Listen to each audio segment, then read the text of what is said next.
ಕುರ್ಚಿ ಫೈಟ್ನಲ್ಲಿ ಹೈಕಮಾಂಡ್ ಮಹಾ ಮೌನಕ್ಕೆ ಜಾರಿದೆ. ರಾಜ್ಯದ ಬಗ್ಗೆ ಸೋನಿಯಾ ರಾಹುಲ್ ತಲೆ ಕೆಡಿಸಿಕೊಳ್ತಾ ಇಲ್ಲ. ಇದು ಸಿಎಂಗೆ ನಿರಾಳತೆ ತಂದ್ರೆ ಡಿಕೆಶಿಗೆ ನಿರಾಸೆ. ಪಟ್ಟದ ಕನಸು ಬೆನ್ನತ್ತಿ ಹೊರಟಂತಹ ಛಲದಂಕಮಲ್ಲ ಕಟ್ಟಪ್ಪ ಸಂಕ್ರಾಂತಿ ಬಳಿಕ ಕನಸಿನ ಕುರ್ಚಿಗೆ ಮಹಾ ತಿರುವಿನ ನಿರೀಕ್ಷೆಯನ್ನ ಹೊಂದಿದ್ದಾರೆ.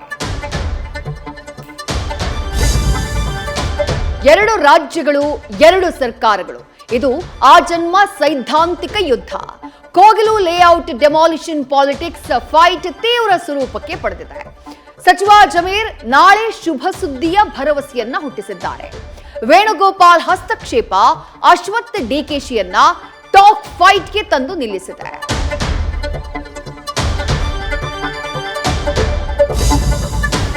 ಬೆಂಗಳೂರಿನ ಬಾರ್ಡರ್ನಲ್ಲಿ ಮತ್ತಿನ ಲೋಕದ ಘಾಟು ನಮ್ಮವರಿಗೆ ತಟ್ಲೇ ಇಲ್ವಾ?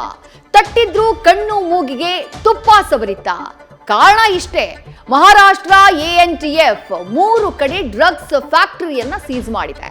55.88 ಕೋಟಿ ರೂಪಾಯಿ ಮೌಲ್ಯದ ಭೇಟಿಯನ್ನ ನೋಡಿದ್ರೆ ಉಡ್ತಾ ಕರ್ನಾಟಕ ಭೀತಿ ಹೆಚ್ಚಿಸ್ತಾ ಇದೆ.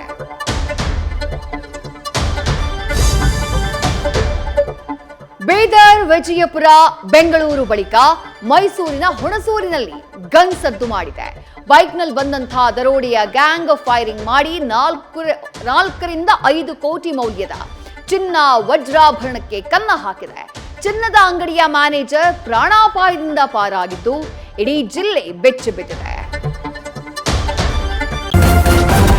ನ್ಯೂಸ್ ಫಸ್ಟ್, ನಿರ್ಭೀತಿಯಿಂದ ನಿಮ್ಮ ಪರವಾಗಿ.